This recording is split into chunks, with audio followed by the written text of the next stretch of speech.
আল্লাহ রাব্বুল আলামিন আমাকে আপনাকে দুনিয়ার জমিনে কেন পাঠিয়েছেন? আপনাদের কাছে একটা কালিমার দাওয়াত দেই।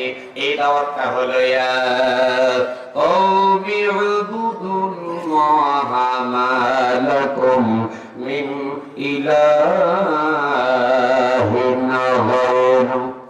হে আমার চাচা এবং চাচার দলে যারা আছে তাদেরকে উদাত্ত হন। আগাত আপনারা যে আগুন পূজা, গাছ পূজা, মানুষ পূজা করেন, আগুন পূজা, গাছ পূজা, মানুষ পূজা করা যাবে না। এক ঈমান আনতে হবে আল্লাহর উপরে, ইবাদত করতে হবে কার?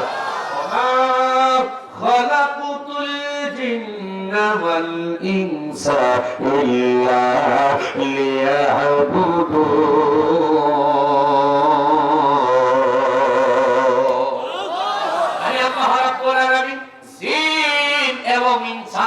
পৃথিবীর ভিতরে আমার ইবাদত বندگی গোলামি দাসত্ব করবার জন্য পাঠিয়েছে। আল্লাহ রাসূল বললেন, চাচা যান আপনারা পড়ে নেন মান ক্বালা লা ইলাহা ইল্লাল্লাহ ফাদাখালাল জান্নাহ। আওয়াজ দিয়ে একবার জোরে বলেন মারহাবা। যদি যাবি ভাই জান্নাতে নবীর সাথে, জান্নাত লইয়া চলো সোনার মদিনায়। বলে যদি যাবি ভাই জান্নাতে নবীর সাথে, জান্নাত লইয়া চলো সোনার মদিনায়। আল্লাহ রাসূল কালিমা দাওয়াত যখন দিয়ে দিলেন, রাসূলুল্লাহ কোনো কথা বললেন না। চাচা বাড়ি দিতে হবে, গাড়ি দিতে হবে, পৃথিবীর সকল ক্ষমতা আমাকে ছেড়ে দিতে হবে।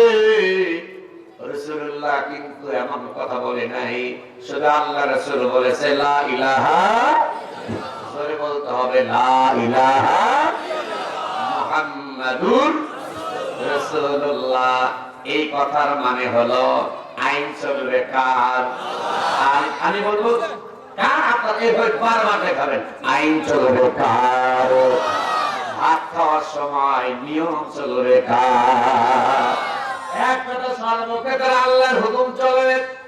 এই কথা যখন বলার সঙ্গে সঙ্গে আবু লাহাব পাহাড়ের সামনে দাঁড়িয়ে আছে, সামনে বড় বড় গুলা যে পাথর রয়েছে, ওই পাথরের পাশে ছোট ছোট পাথর গুলা আবু লাহাব তুললেন। আল্লাহর নবীজির চাচা আবু লাহাব হাতের ভিতরে পাথর তুললেন। আবু লাহাবের দেখা দেখে আবু জাহেল, ওতবা সাইবা, আবু সুফিয়ান, ওলীদ ইবনে মুগীরা সবাই তখন হাতের ভিতরে পাথর তুলি। রাসূলুল্লাহ দাঁড়িয়ে আছে আল্লাহর নবীর সামনে। আল্লাহ রাসূলের আপন চাচা আবু লাহাব এই হাতের ভিতর পাথর নবীজির দিকে লক্ষ্য করে আল্লাহর নবীর সুন্দর চেহারা,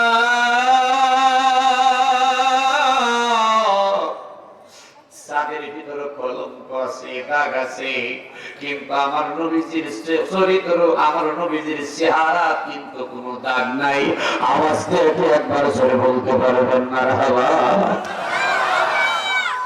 দাঁড়িয়ে আছে আবু লাহাব হাতের ভিতরে পাথর নিয়ে তাব্বাল্লাক আলিহাযা জামা, তাব্বাল্লাক আলিহাযা জামাতানা, তাব্বাল্লাক আলিহাযা জামাতানা। এই কথাটা বলে বিশ্ব নবীর নূর মাখা চেহারা, আল্লাহ নবীর শরীরের উপরে যখন বারবার পাথর মারে, আবু লাহাবের দেখা দেখি আল্লাহ রাসূলের সাহেব আবু জাহেল যখন পাথর মারলেন, আগে মারলেন আবু লাহাব, তারপরে আবু জাহেল। যত কাফের মুশরিক ছিল সকল কাফের মুশরিকেরা এমন কোন কাফের নাই রাসূলুল্লাহর গায়ে পাথর মারে না। আল্লাহ নবী দুনিয়া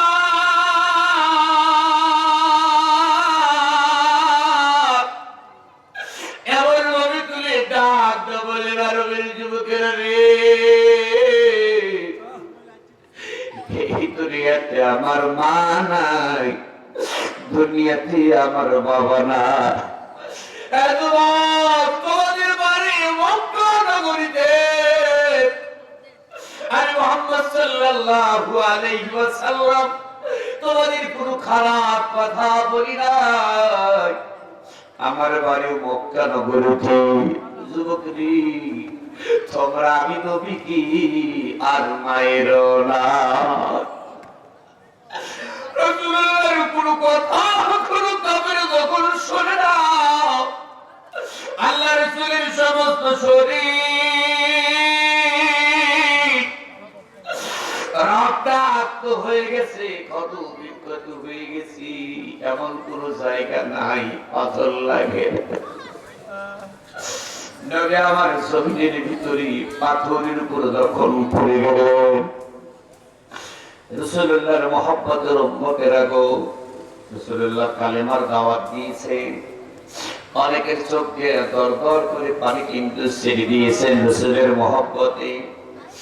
আল্লাহ রাসূল এই মাস, এটা কিন্তু রজব মাস, বিশ্বনবী আল্লাহর বাড়ি আরশে আসিনা আল্লাহর সঙ্গে দেখা করতে গিয়েছিলেন। জোরে করুন মারহাবা।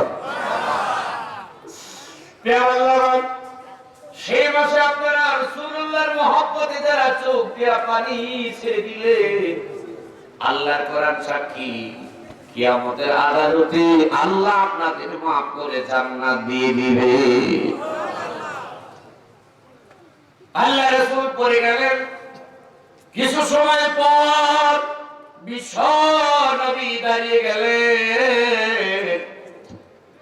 কাফের মুশরিকদের সামনে তাকান মুসলমান। রাসূলুল্লাহ কালিমা দাওয়াত দেওয়ার কারণে কাফেরদের হাতে পাথরের আঘাত খাইলেন। রাসূলুল্লাহ তারপরে কি কালিমার দাওয়াত ছেড়ে দিয়েছেন?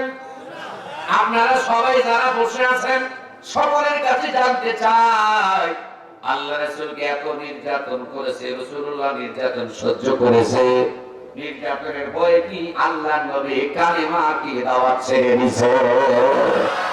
আল্লাহ রাসূল কালিমার দাওয়াত ছেড়ে দেয় নাই।